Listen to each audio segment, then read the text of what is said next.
I'm also very grateful for the many messages of sympathy from all over the world, from British people, from South Africans. And this case is not about Shireen and the three accused. It's about my beautiful daughter and me, not forgetting her. And I'm sure she'll be very, very happy today to hear what we got for the decision. As a father, I demand justice against whoever involved in this, and I wish I get that justice.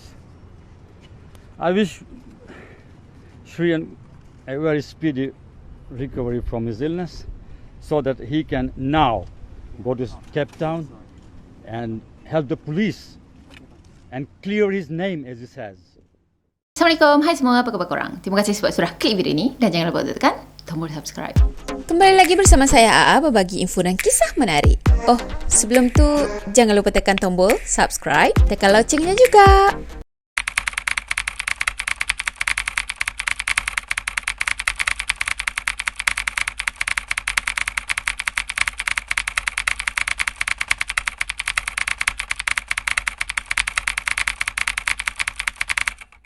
Okey, dalam video kali ini saya nak ceritakan tentang sepasang suami isteri yang baru je kahwin. Diorang pergi honeymoon berdua, tapi sayangnya seorang je yang berjaya balik. Apa dah jadi kan? Okey, kisah kali ini sebenarnya sedikit sebanyak boleh buka mata kita macam mana orang yang berkuasa, orang yang ada duit boleh memanipulasikan kes sampai dia boleh terlepas daripada hukuman. Walaupun hukum pada masa itu cakap yang tak cukup bukti nak dakwa dia bersalah, tapi saya tetap yakin yang dia bersalah. Sorry lah, saya memang tak suka sangat nak judge orang ni. Tapi kes kali ni saya rasa macam saya memang nak kena judge dia. Dan rasa seolah-olah kita tengah tengok rancangan TV Criminal Minds tu. Kalau korang suka tengok lah. Kan kalau kita tengok tu, kita akan cakap, ya dia ni bersalah. Walaupun dia terlepas, tapi dia ni bersalah. Kita nak juga menghukum dia bersalah. Ya, macam itulah yang saya rasa dalam kes kali ni. Jadi dah sedia? Jom kita mula. Sebelum kita ke kes jenayah pada kali ni, kita kenal dulu siapa mangsa dalam kes ni. Nama penuh dia adalah Ani Nina Dewani Hindocha, atau dia lebih dikenali sebagai panggilan Ani. Ani dilahirkan pada 12 Mac 1982. Dia merupakan anak kepada pasangan Vinod dan juga Nilam Hindocha. Ya, keluarga ni adalah berketurunan India, tapi dia tak meletak kat India tau. Diorang ni semua sebenarnya berasal daripada Uganda. Sampailah awal 1970-an macam tu, yang mana Menteri Uganda pada masa tu iaitu Idi Amin halau semua orang Asia yang tinggal dekat Uganda keluar daripada Uganda dengan segera. Katanya menteri diorang pada masa tu bagi tempoh 90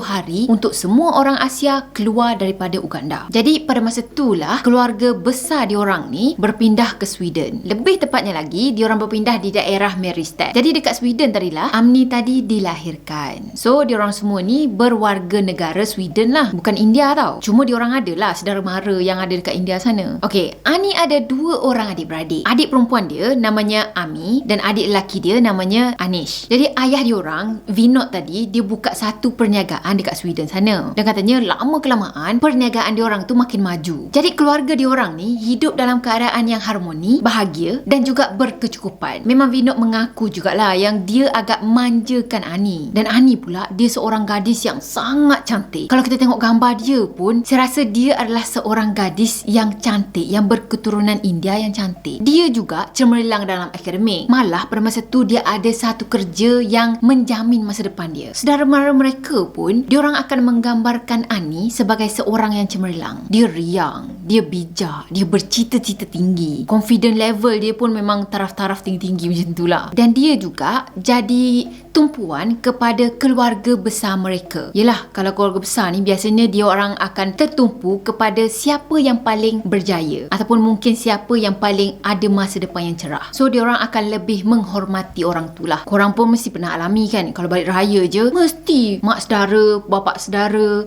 dan dara-dara yang lain asyik bercakap pasal dia tu je. Yelah, dia tu kan ada kerjaya yang bagus, ada jawatan yang tinggi, tak macam kita kan. Korang kalau ada yang pernah rasa macam tu, kita senasib. Ya, orang yang jadi center of attention tu, Itulah Ani. Lepas Ani dah tamat belajar dekat universiti, dia berpindah ke Stockholm untuk bekerja dengan satu syarikat yang katanya pembuat telefon berjenama Ericsson. Saya rasa itu syarikat telefon Sony Ericsson kot, sebab zaman-zaman tu kan macam naik kan Sony Ericsson kan. Jadi bila dah cecah umur dia dalam 20-an macam tu, dia mula cari calon suami untuk tamatkan zaman bujang dia. Biasalah kalau orang India ni, dia orang kahwin awal macam tu. Sebab satu hal lagi, dia macam seronok sangat main dengan anak-anak saudara dia. So dia pun nak juga ada keluarga, ada anak, ada suami kan. Dalam masa yang sama juga, dia selalu pergi ke kota London. Katanya dia akan spend time dekat sana, dia akan lepak dekat sana, shopping dekat sana, dan ialah bersosial, tambah-tambah kenalan. Dan tak lama lepas tu, dia kenal dengan seorang lelaki yang namanya Shireen Dewani. Shireen ni umurnya 30 tahun pada masa tu, dan dia berasal daripada Bristol. Shireen ni seorang lelaki yang dihormati. Dia seorang lelaki yang berjaya pada masa tu. Dan katanya dia ambil alih perniagaan family dia dalam rumah jagaan. Sama ada rumah jagaan orang-orang tua ke, ataupun rumah jagaan orang-orang yang mempunyai keperluan yang khusus. Macam itulah lebih kurang. Jadi Shireen dah jadi jutawan sebelum dia cecah umur dia 30 tahun. Dan sebenarnya perkenalan Ani dan juga Shireen ni diatur oleh mak sedara ni. Diorang tak adalah macam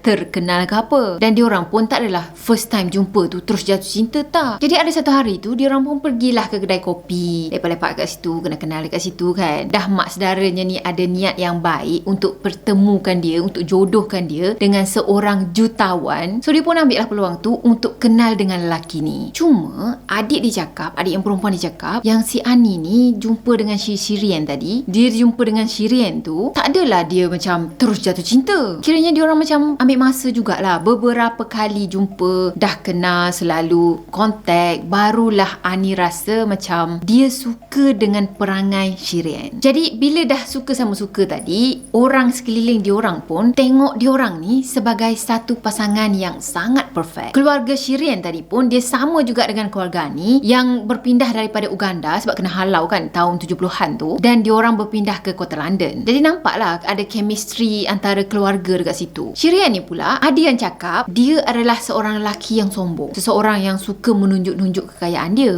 Ada juga yang cakap dia ni jenis yang baik, tak kedekut. Jadi lain orang, lain pula pendapat dia orang. Macam tu lah, depends pada masing-masing lah kan. Ani, dia ada cerita dengan adik dia. Dia cakap yang dia suka dengan Shireen ni sebab Shireen ni kelakar tau. Dia rasa macam selesa dengan Shireen, dan setiap kali dia dengan Shireen, dia rasa macam diri dia dilindungi. Jenis lelaki yang gentleman macam tu lah. Jadi pada masa tu diorang pun berhubungan lah kan, bercinta lah masa tu. Cuma diorang bercinta jarak jauh. Yang seorangnya dekat Stockholm tadi, yang seorang lagi dekat Bristol. Jadi hubungan jarak jauh diorang ni macam agak mencabar jugalah. Kawan-kawan diorang cakap kedua-dua mereka ni saling keras kepala, tak nak mengalah, dan katanya diorang selalu sangat gaduh. Tapi kawan-kawan diorang agak sebab mereka ni bercinta jarak jauh, so banyaklah kan yang tak puas hati. Dan Ani ni sendiri, dia mempunyai satu perwatakan yang tegas, sampaikan Ani pernah putuskan hubungan diorang. Cuma tak lama lepas tu diorang baik balik sebab Ani mengalah. Jadi dia pun berhenti kerja dekat syarikat Ericsson tadi yang ada di Stockholm, dan Ani tadi mula berpindah ke Luton yang ada di London. So dia fikir masa tu dekatlah sikit dengan Shireen kan. Mungkin lepas ni tak adalah diorang selalu gaduh kan. Jadi pada masa tu ahli keluarga Ani ni datang ke London untuk jumpa dengan ahli keluarga Shireen. Mereka terkejut sebenarnya. Yelah, ahli keluarga Shireen ni orang yang kaya raya, jutawan, tapi diorang tak sombong. Katanya diorang ramah je layan mereka. Dan ahli keluarga Ani pun sangat-sangat sukakan Shireen. Katanya Shireen ni sopan, berpelajaran, ada kerjaya yang tetap. Lepas tu dia pandai bergaul, pandai ambil hati orang tua macam tu kan. Siapa yang tak suka? Mak ayah mana yang tak suka? Jadi keluarga mereka pada masa tu pun boleh nampak yang Ani dengan Shireen ni sangat-sangat serasi. Ani pernah cakap dengan ayah dia tau, yang Shireen tak percaya dengan hubungan intim sebelum berkahwin. Jadi sebelum berkahwin, diorang memang tak pernah ada hubungan intim. Lagilah mak ayah dia suka kan. Baik budaknya ni, tak ada nak sentuh-sentuh anak orang sebelum kahwin kan. Dan yang paling penting,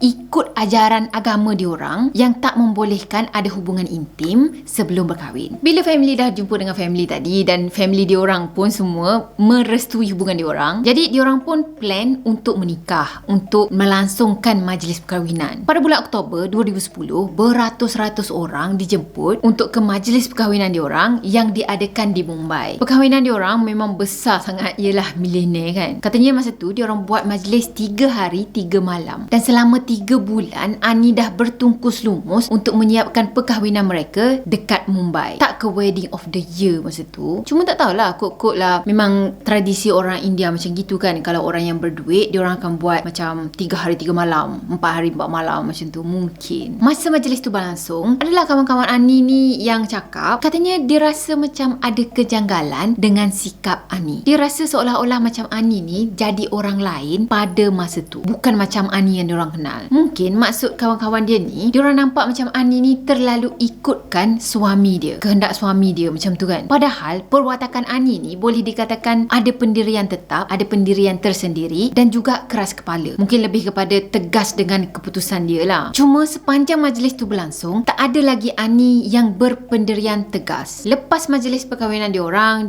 plan untuk pergi honeymoon. Jadi 3 minggu lepas tu barulah diorang pergi honeymoon. Masa tu diorang pergi ke Afrika Selatan dan diorang plan untuk stay dekat sana selama 10 hari. Dalam masa yang sama sebenarnya plan ni dirancang oleh Shireen. Ani tak tahu langsung. Macam pelik jugalah kan, honeymoon tapi diorang tak bincang, dan Ani tadi tak tahu langsung dekat mana tempat diorang akan pergi honeymoon. Jadi semuanya Shireen yang rancang, Ani hanya follow je. Shireen cakap yang dia pilih South Africa ataupun Afrika Selatan tu sebab bersempena nama dia dan juga nama Ani. S untuk Shireen dan A untuk Ani. South Africa.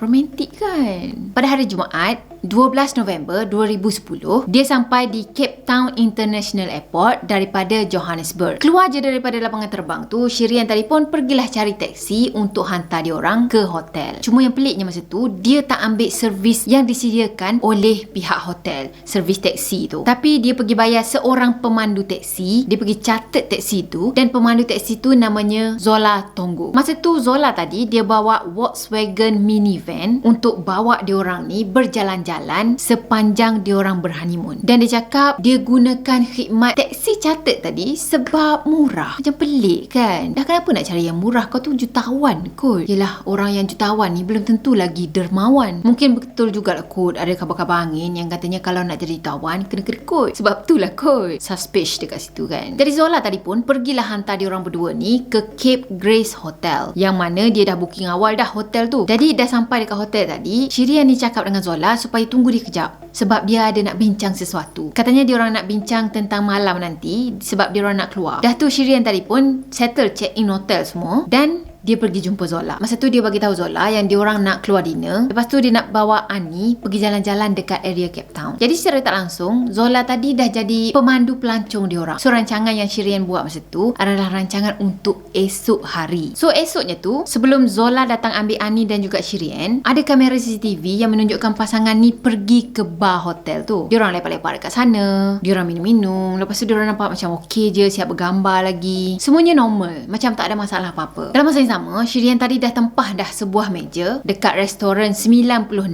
Winery Road. Jadi katanya restoran ni memang sangat-sangat terkenal dekat Cape Town. Dalam pukul 7.30 malam, Zola sampai dekat hotel untuk ambil diorang. Cuma masa diorang on the way untuk pergi ke arah restoran tadi, tiba-tiba je diorang tukar fikiran tau. Dia cakap diorang tak nak makan berat-berat malam tu, diorang nak makan yang ringan-ringan je. So sebab nak cari makanan yang ringan-ringan je, tak nak lah nasi-nasi ke apa kan. Zola ni pun bagi tahu lah, sebenarnya dia ada tahu satu tempat ni. Biasanya tempat tu macam ramai jugalah yang pelancong pergi. Dan restoran ni memang cantik sangat, dia ada lake view. So diorang pun buat putusan untuk pergi ke daerah Strand. Nama restoran yang dimaksudkan adalah Surfside Restaurant. Perjalanan nak pergi ke restoran tu sebenarnya lebih kurang 20 minit. Dalam pukul 9 lebih diorang sampai dekat restoran tu, dan pukul 10.30 malam Zola dah pergi ambil dah diorang. Maksudnya sekejap je lah diorang kat sana, tak tahulah diorang sempat makan ke tak. Okay, lepas makan tadi, Shireen cakap yang Ani nak pergi ronda-ronda, nak pergi tengok kehidupan mereka dekat kawasan tu, terutama sekali keadaan kota pada waktu malam. Jadi diorang bertiga pun pergilah ke arah bandar Guguleto. Sebenarnya bandar Guguleto ni sangat-sangat terkenal dengan kes pembunuhan tertinggi di Afrika Selatan. Penduduk dekat kawasan situ pun asal matahari terbenam je mesti masuk rumah. Memang takkan ada yang merayap malam-malam sebab semua orang tahu itu kawasan panas, ramai sangat penyangak ni buat kerja. Selalu sangat ada kes samun, kes bunuh. terbunuh. Dan statistik dalam 5 tahun je, lebih daripada 700 orang terbunuh dekat kawasan tu. 700 orang tau. 5 tahun 700 orang. Wow. Pihak polis dekat kawasan sana pun takkan pergilah dekat kawasan Gugulato tu pada malam hari. Tak pun kalau ada kes, diorang akan pergi pada malam hari, tapi bukan berseorangan ataupun bukan satu kereta je. Diorang akan pergi beberapa buah kereta. Nak ceritanya betapa hotspotnya dekat sini. Hotspot tu wifi. Jadi polis pun takut tau. Macam mana pelancong boleh sampai sana pada malam hari? Okey, dalam pukul 10.45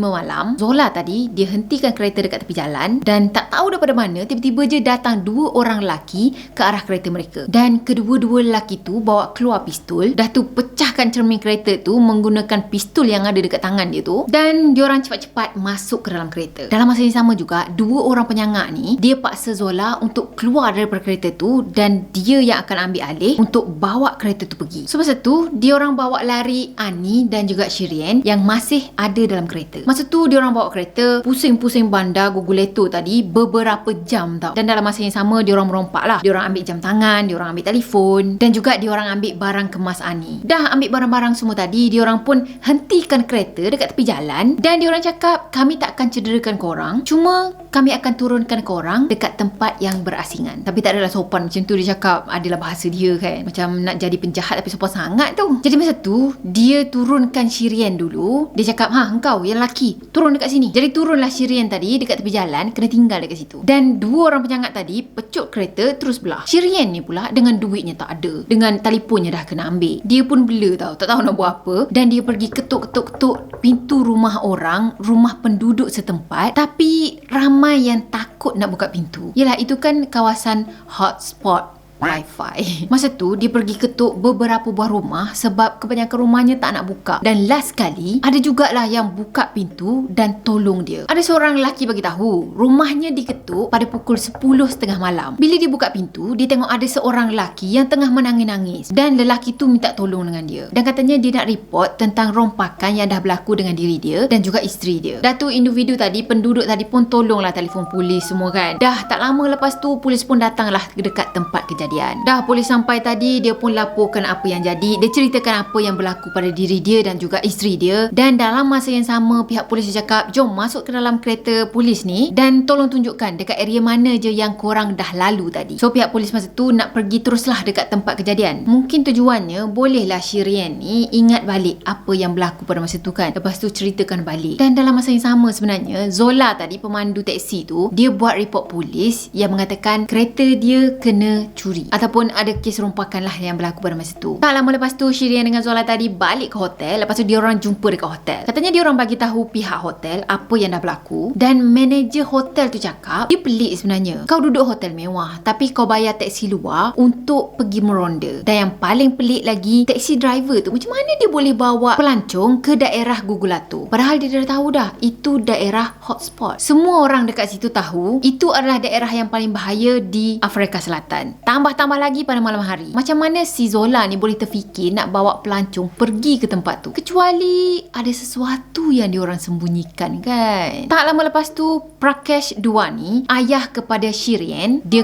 call ayahnya Ani, Vinod tadi, dan dia bagi tahu yang Ani kena culik. Dah, Shireen buat apa? Kenapa tak boleh nak call bapak mertua dia dan bagi tahu yang isteri dia kena culik? Tapi dia boleh terfikir untuk call ayah dia dan bagi tahu yang isteri dia kena culik. Jadi tak lama lepas tu, Shireen tadi call juga Vinod dan dia bagi tahu yang Ani dah diculik. Dia cakap dia minta maaf sangat-sangat sebab dia tak boleh nak jaga Ani dengan baik. Sampaikan semua tragedi ni berlaku. Dan Vinod ni macam, yelah benda dah jadi kan, dia terima je lah. Nak buat macam mana, benda dah jadi. Cuma dia cakap berapa je yang penculik tu nak, berapa banyak pun duit yang penculik tu minta, dia akan bagi. Janji Ani selamat. Jadi dah tahu keadaan Ani tadi, keadaan anak diorang tadi, keluarga Ani ni terus terbang ke Afrika Selatan. Pagi esoknya tu, pihak polis terima satu panggilan telefon daripada kejiranan Kailicha. Katanya Kailicha ni lebih kurang 20 minit daripada daerah Gugulato. So masa tu diorang report yang diorang nampak ada satu kereta Volkswagen minivan ada parking dekat tepi jalan dan kereta tu kereta asing, bukan kereta kejiranan diorang. So diorang macam rasa pelik lah dekat situ kan. So diorang diorang laporkan kepada pihak polis pun pergi dekat tempat kejadian. Dan tahu apa? Dalam jam 8 pagi, bila pihak polis dah sampai dekat tempat kejadian tadi, pihak polis cek keadaan kereta, cek dekat dalam kereta, dan dekat dalam kereta itulah pihak polis jumpa mayat Ani ada dalam keadaan terbaring dekat tempat duduk penumpang di belah belakang. Dekat bahagian leher Ani tu ada kesan tembakan dan katanya peluru tu ada tertanam dekat dalam kerusi kereta. Ya,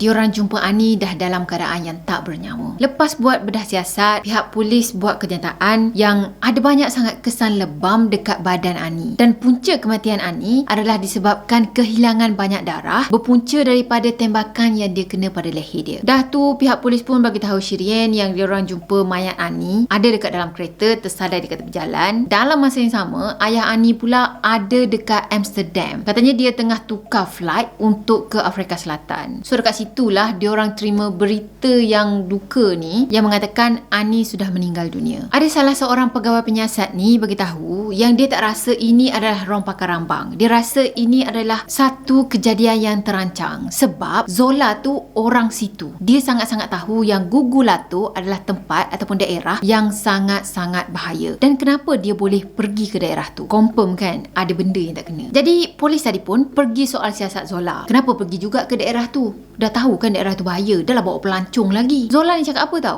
Sebab Ani insist nak pergi juga ke kawasan tu. Pelik kan? Pelik jugalah tapi bijak sebab dia lepas tangan cakap yang si mati ni nak pergi. Si mati kan tak boleh bercakap. Kadang-kadang fikir macam kejam jugalah. Tapi keluarga Ani memang tak percaya langsung dengan kenyataan Zola sebab dia kenal anak dia orang. Adik dia kenal kakak dia. Kakak dia tak akan pergi kalau tempat tu memang bahaya, membahayakan diri dia. So dia orang insist tak mungkin Ani akan pergi ke sana. Dah tu pihak polis tadi buat statement lagi. Peliknya dekat sini, kenapa dua orang penyangak tu, dua orang perompak tu boleh lepaskan Zola dan juga Shirien tapi dia pergi bunuh Ani. Sedangkan kalau dia lepaskan Zola dan juga Shirien tu, dah tentu-tentulah dua orang tu akan report polis kan. Dan kemungkinan besar dua orang penyangak ni akan kena tangkap. Jadi kalau nak bunuh seorang, memang dia akan bunuh semua orang. So kenapa si perompak ni buat tindakan yang tak berapa nak bijak macam tu? Katanya pegawai polis ni memang tak masuk akal langsung. Dalam masa siasatan ni dijalankan, sebenarnya dah heboh dah satu dunia yang mengatakan ada pasangan yang baru berkahwin, tengah berhoneymoon dan ditembak mati. Bila dah satu dunia tahu, kes ni pun jadi kes berprofil tinggi. Tambah-tambah pula melibatkan jutawan. Dan pada masa itulah siasatan giat dijalankan. Mereka cepat-cepat nak settlekan kes ni, nak selesaikan kes ni sebab sebenarnya memang tak elok lah untuk imej negara diorang kan. Pada masa tu, Zola sangat-sangat membantu siasatan. Dan tak lama lepas tu, kedua-dua orang perompak tadi dikesan. Sebenarnya, dekat dalam kereta tempat pembunuhan tu berlaku, ada cap jari dua orang perompak ni. Dan kebetulan pula, perompak tadi pernah kena tangkap beberapa tahun sebelum ni. Jadi senanglah pihak polis ni nak detect kan. Dah ada dah dalam file dia. Nama lelaki yang dimasukkan adalah Khalil Mengeni. Jadi dah tahu dah siapa lelaki ni, pihak polis terus serbu rumah dia. Dan kebetulan dia memang tak lari ke mana. Dia memang ada duduk dekat rumah dia tu tau. Ya, dia ada dekat rumah dan dia tengah makan minum macam orang tak bersalah. Dan pelik jugalah kenapa dia tak pergi menyorok ke apa kan. Dah tahu dah dia buat salah. Mungkin dah terbiasa sangat kot. Dalam sebulan tu juga pihak polis geledah semua rumah dia dan pihak polis jumpa ada satu telefon yang terselit dekat antara tilam dengan katil. Pihak polis pun tanya, ni telefon siapa? Ni telefon siapa ni? Dan Khalil tu jawab, ni telefon driver taksi. Zola namanya. Dia kenal dengan Zola? Tak mungkinlah kalau orang nak merompak. Kau nama apa? Tanya dulu kan nama kan. Okey, aku nama Zola. Okey, kau keluar. Orang merompak biasanya tak tanya nama lah. Tak tahulah kalau perompak-perompak dekat sana tu macam kreatif kan. Okey, tak payah tunggu lama. Lepas Khalil kena tangkap je, dia terus bagi tahu siapa member dia yang seorang lagi yang sama-sama turut merompak pada malam tu. Namanya adalah Zuama Doda Kwabe yang berumur 26 tahun. Dan 2 hari lepas tu Kwabe tadi ditangkap. Tapi dalam masa yang sama juga Shirien dah pun balik ke UK. Biasalah milenial kan, busy lah. So cepat-cepat dia berlari dari situ. Bila pihak polis siasat Kwabe, dia petik nama seorang lagi rakan subahat dia orang. Namanya Monde Belombo. Katanya Monde ni bekerja sebagai penyambut tetamu dekat hotel yang lain. Bukannya hotel yang Ani dan juga Shirien tadi tinggal. Lepas Monde tadi kena tangkap, Kwabe minta untuk dia pergi bercakap dengan Monde. Masa tu sebenarnya dia nak yakinkan Monde supaya berterus terang je. Katanya ceritakan hal yang sebenar, apa yang dah berlaku. Tak lama lepas tu pihak polis keluarkan statement yang baru. Katanya Zola pun turut terlibat dalam pembunuhan Ani Dewani. Lepas Zola tadi kena tangkap, Shireen dia buat statement juga tau. Dia cakap, aku dah agak dah. Yang driver taksi ni pun terlibat juga. Zola bagi tahu yang dia akan bagi info, dia akan bercakap benar kalau hukuman dia diringankan. Macam biasalah, ada tawar-menawar berlaku. Dan kalau setuju, baru dia akan ceritakan apa yang sebenarnya dah berlaku. Dan ya, pihak polis pun cakap, okey, kau cerita je apa yang berlaku, nanti kita settle macam tu kan. Zola bagi tahu apa tau. Dia cakap sebenarnya semua yang berlaku ni dah dirancang oleh Shireen. Sebenarnya Shireen yang rancang untuk bunuh isteri dia. Okey, dia cerita yang masa dia ambil pasangan ni dekat airport tu, dah tu dia hantar pasangan ni dekat hotel. Dah sampai hotel, Shireen minta untuk Zola ni tunggu sekejap. Dia nak bincang sesuatu. Masa ni Shireen cakap dengan pihak polis yang dia bercakap dengan Zola tentang plan dia untuk bawa Ani jalan-jalan dan juga pergi makan malam semua kan. Tapi sebenarnya lepas dia dah check in, dia pergi hantar Ani dekat bilik dia tu, dah tu dia keluar balik, dia jumpa dengan Zola, masuk ke dalam kereta Zola. Jadi ada sebenarnya CCTV yang menunjukkan dia orang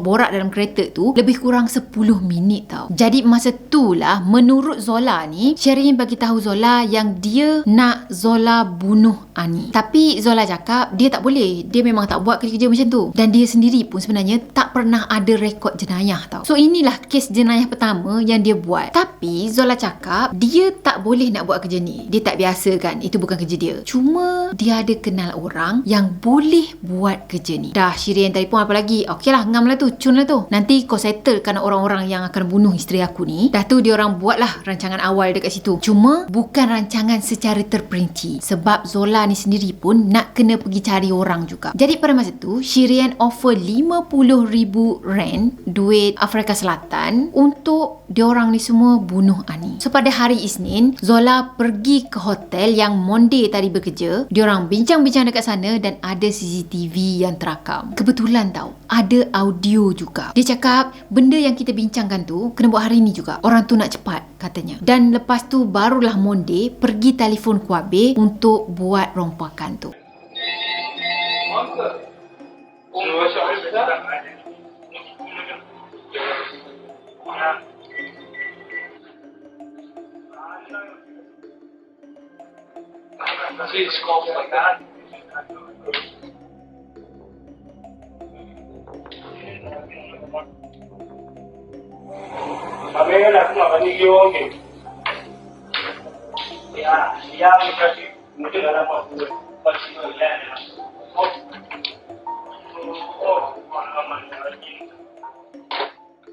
Fahamlah kan connection dekat sini. Shireen dia minta tolong Zola. Zola pula cakap tak boleh. Zola cakap aku kenal orang. Dia kenal dengan Monde. Monde ni yang bekerja sebagai penyambut tetamu dekat sebuah hotel. Dan si Monde ni lah yang telefon Kuabe. Kuabe ni ajak Khalil. So diorang semua pack satu kumpulan. Pada malam tu pun masa diorang pergi makan dekat Surfside restoran tadi yang katanya viewnya cantik tu, pada masa tu sebenarnya Shireen dah bertanya dengan Zola, macam mana plan kita malam ni, macam tu. Jadi masa tu Zola confirmkan semuanya dah ready, tinggal nak pergi sana je. Kalau tengok CCTV ni pun nampak tau diorang bincang tu, masa diorang bercakap tu Ani ada berjalan bersama-sama mereka. Saya serius, saya tak tahu apa nak fikir bila orang bercerita, berbincang tentang pembunuhan kita tapi sebenarnya kita tak tahu pun. Okay, masa diorang on the way untuk pergi ke Gugulato tu, masa dekat dalam kereta pun diorang bermesej antara satu sama lain tau. Antara mesej yang diorang send, sampul surat, ada dekat dalam kantung kat tempat duduk belakang. Jadi telefon Zola tu dianalisis dan confirm memang ada text message macam tu. Cuma sebab telefon Shireen tak pernah dijumpai, so pihak polis ni tak dapat nak double confirm sama ada betul ke Zola ni bermesej dengan Shireen. Dan Shireen pula dia menafikan semua tuduhan yang orang buat atas diri dia. Dan keluarga diorang cakap yang tuduhan tu adalah tuduhan yang mengarut, tak berasas dan juga kurang bukti. Lepas beberapa bulan kematian Ani, Zola Tonggo dijatuhkan hukuman selama 18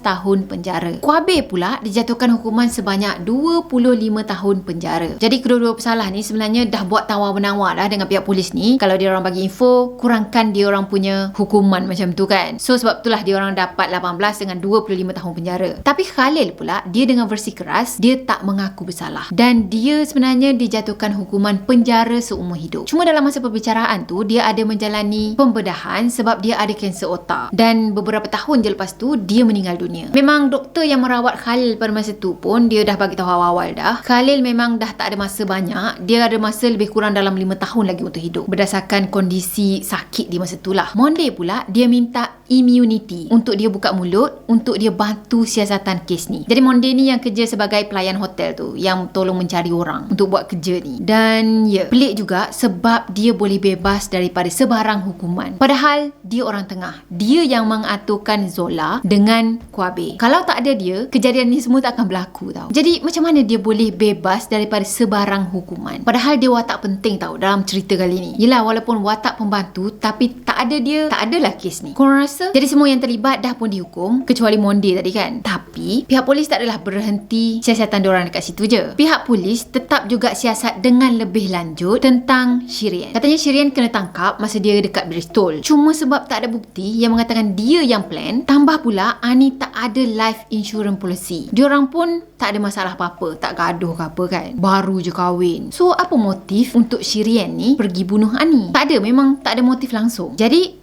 Shireen pun dibebaskan. Cuma tak lama lepas tu, ada satu email yang dihantar ke Sun Newspaper. Isi email tu mengatakan yang Shireen ni adalah gay. Dan dia kerap sangat bayar pelacur lelaki untuk menjalinkan hubungan intim dengan dia. Nama pelacur tu pula adalah Leopold Laser, ataupun pelanggan pelacur lelaki tadi lebih kenal dia dengan gelaran German Master. Jadi Shireen, dia pernah bagi tahu German Master tadi yang katanya dia sekarang ni in a relationship. Dia tengah berhubungan sekarang ni. Tapi dia nak keluar daripada situasi ni. Kiranya dia tak nak ada hubungan ni. Dia tak nak ada hubungan dengan pasangan dia. Bang, heboh masa tu. Oh, rupa-rupanya si Shireen ni gay. Tapi apa kaitan dengan kes ni kan? Cuma keluarga Shireen ni menafikan habis-habisan. Katanya mengarut Shireen ni sangat-sangat bahagia dengan Ani. Shireen pula, dia buat statement macam ni. Aku dah kahwin dengan gadis yang aku impikan. Dan kenapa aku nak bunuh dia? Cuma pada masa tu pihak polis ni buat andaian. Mungkin masa diorang honeymoon tu, Ani dah tahu dah yang suami dia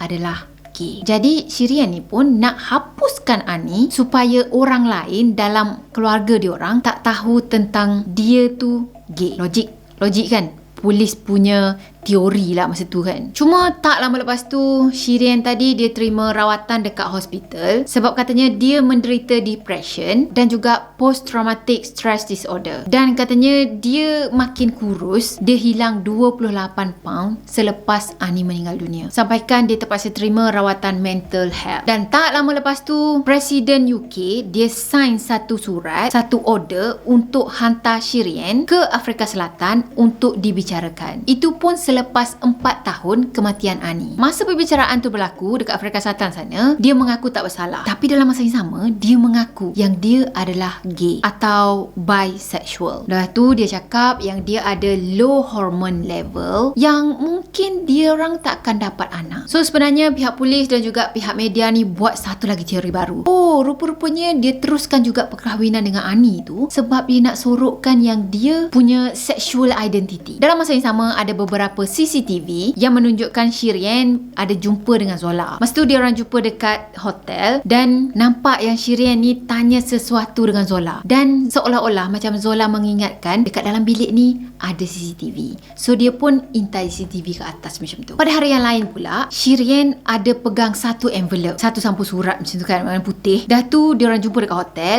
Shireen dengan Zola jumpa kat hotel. Dan tak lama lepas tu Zola keluar daripada hotel tu, dia pula yang pegang envelope tadi. Shireen ada cakap memang hubungan dia dengan Ani pada masa tu tak berapa baik. Dan sebelum mereka melangsungkan perkahwinan pun, Shireen tadi dia ada email Ani. Dia tulis macam ni. Kalau awak fikir hidup dengan saya buat awak rasa tak bahagia, jadi ini tak elok untuk awak. Saya harap awak tak cakap macam tu. Tapi saya tak nak seolah-olah macam saya yang memaksa awak untuk buat sesuatu. Mula-mula dia tak mengaku yang dia tu gay. Dan lepas dah masuk mahkamah tadi, dia mengaku pula yang dia tu gay ataupun bisexual. Dan yang paling kata tak tak masuk akal lah kan tindakan dia ni. Dia boleh pergi search laman web untuk buat kerja kegelan dia. Suka hati je kegelan kan. Yelah, untuk buat kerja gay dia tu sejam selepas pihak polis ni jumpa mayat Ani. Memang wow lah kan. Nampak lah yang dia tu tak adalah macam bersedih sangat dengan kehilangan isteri dia. Sepupu Ani pun dia tunjukkan mesej-mesej yang Ani bagi dekat dia masa Ani tu berhoneymoon dengan suami dia, ataupun selepas perkahwinan diorang. Sebab selepas diorang berkahwin kan ada masa dalam 3 minggu lebih kurang barulah diorang pergi berhoneymoon macam tu. So antara mesej yang Ani bagi dekat sepupu dia katanya macam ni. Benci dia, banyak gaduh dengan Shireen, bagi tahu dia aku nak balik, aku harap aku tak bertunang dengan dia. Yang ketiga, mesej dia yang lain pula. Menangis dah jadi hobi baru aku. Dah tu ada mesej masa dia pergi honeymoon. Ani mesej macam ni. Really trying. Betul-betul mencuba. Mesej yang lain pula. Dia betul-betul seorang lelaki yang baik dalam segala sudut. Tapi aku rasa tak bahagia dengan dia. Cuma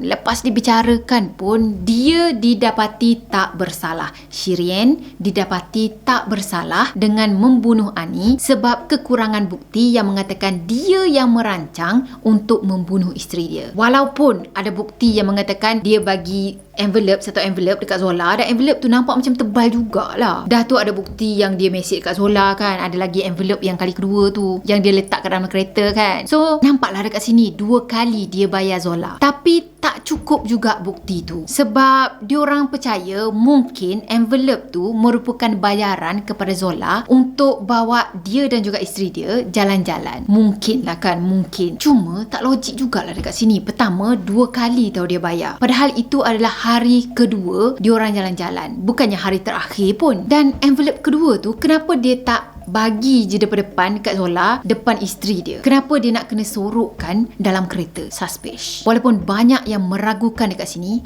tapi kita the end. Sakit hati tak? Ya, penghujungnya memang macam tu. Dia terlepas daripada semua hukuman. Macam yang saya cakap daripada awal video, saya tetap rasa yang dia bersalah. Dan sebenarnya dia yang plan untuk bunuh isteri dia. Satu hal lagi, sebenarnya dia upah peguam yang paling terkenal. Peguam tu jarang sangatlah dia nak kalah. Paling mahal tau. Selalu menang kes, memang tak heran lah. Yelah, sebab dia banyak duit kot. Dan peguam yang terkenal sangat ni memang sangat-sangat hebat, sangat-sangat berpengalaman dalam menghandle kes-kes yang macam gini. Saya tetap nak cakap yang dia plan kan. Dia plan kan. So mungkin korang ada pendapat korang sendiri. So tak payah nak segan-segan, tak payah nak malu-malu. Korang bagi je pendapat korang. Sebab saya pun nak dengar juga apa pendapat korang. Mungkin korang tak bersependapat dengan saya. So komen je dekat bawah ni, okay? Jadi saya rasa sampai di sini untuk video kali ni. Nasihat saya, sebelum kita buat sesuatu, fikir dulu. Jangan melakukan sesuatu kesalahan yang sangat fatal semata-mata untuk menutup rahsia kecil yang ada dalam diri kita. Jadi macam biasa, kalau korang sukakan video ni, jangan lupa tekan tombol like, comment, share dan juga subscribe. Jumpa lagi di next video. Bye-bye. Assalamualaikum warahmatullahi wabarakatuh. Bye-bye.